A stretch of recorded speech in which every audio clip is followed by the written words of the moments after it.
When the Lion of Dharma fell, the jackals began to feast. The empire that once sang of peace now echoed with the cries of betrayal. Ashoka's dream of compassion and truth had turned to dust. In the shadows of Patliputra, a new ruler had risen, not by faith but by fear. Raktadeva, the minister once sworn to Ashoka's council, now sat upon the throne built by deceit. He wore the crown, not of a king but of a conqueror reborn. He declared himself the restorer of the true Mauryan flame. But his fire did not bring warmth, only ruin. Those who questioned him vanished by nightfall. Those who remembered Ashoka's name were silenced. Temples once blessed with peace became prisons of fear. Monks who spoke of ahimsa were dragged from their monasteries. Scrolls of the Buddha were burned in the city square. Mercy is weakness. Let fear rule where faith once failed. His armies marched not for conquest but for control. Villages that refused to pay tribute were set ablaze. Men were branded as traitors for whispering Ashoka's name. The people called this age the silence of Dharma. In the great palace of Patliputra, 1,000 executions stained the marble floors. Generals who once fought beside Ashoka were accused of betrayal. Scholars who spread the teachings of compassion were hung in the public square. Raktadeva trusted no one, not even his own council. Each night, another advisor vanished. Each dawn, another body hung from the city walls. The empire no longer breathed. It bled. Beyond the palace, the heart of Magad broke in silence. Merchants fled the markets, monks disappeared into forests. And rivers once used for worship ran red with the ashes of the fallen. The few who dared resist were hunted by the king's men. Elite soldiers known as the Raksha Patha. They were trained to kill swiftly and commanded by Raktadeva's most feared general.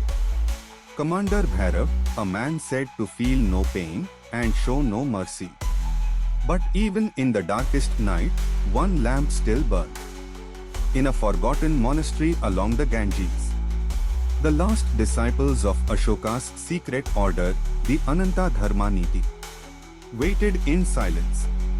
They were few. Their libraries destroyed, their masters executed. But their oath remained. To guard the truth when kings betrayed. Among them was an old monk, Guru Pratapdev. Once Ashoka's spiritual advisor, now living in exile. He spoke of a prophecy. From the ashes of Dharma shall rise one who walks unseen. The shadow that restores the light. One stormy night, the monastery doors creaked open. A traveler entered soaked, silent, and scarred by woe. He carried no weapon, only a broken insignia of Ashoka's army. The monks watched in silence as he knelt before the sacred flame.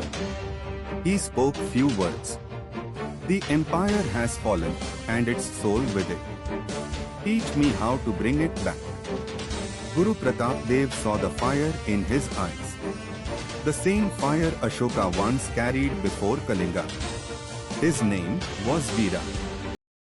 In the days that followed, Veera was trained in the ways of the Neeti. He learned the art of silence, how to vanish into darkness, how to strike without hatred, and how to defend Dharma without becoming its destroyer.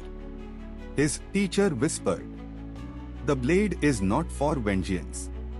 It is for balance." As weeks turned to months, Aryan's resolve hardened. He learned that a single man cannot fight an empire. But a shadow can move where armies cannot.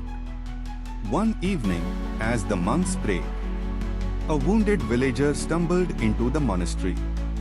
He carried news from Patliputra.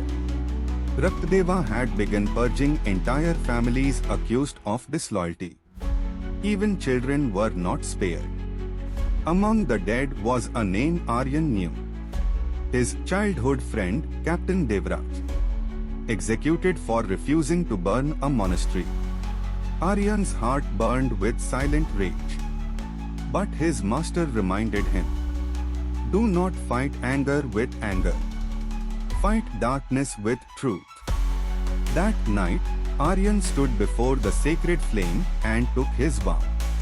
"I will be the hand that strikes from the shadows, the eye that sees where kings are blind, the voice of the voiceless." Days later, word reached the monastery. Raktadeva planned a grand ceremony to declare himself emperor of the new Mauryan dawn. In the city square, hundreds would kneel to him in forced obedience. But not all would rise again.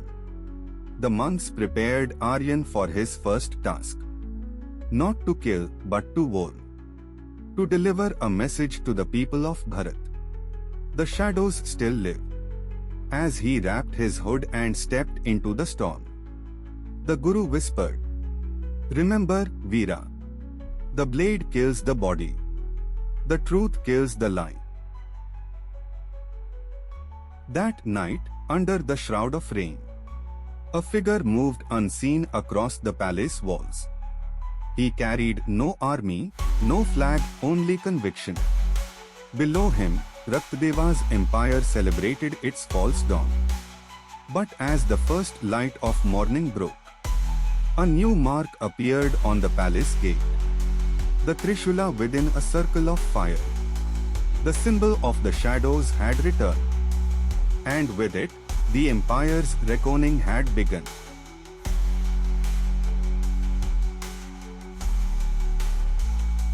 When dharma is silenced, the shadows speak.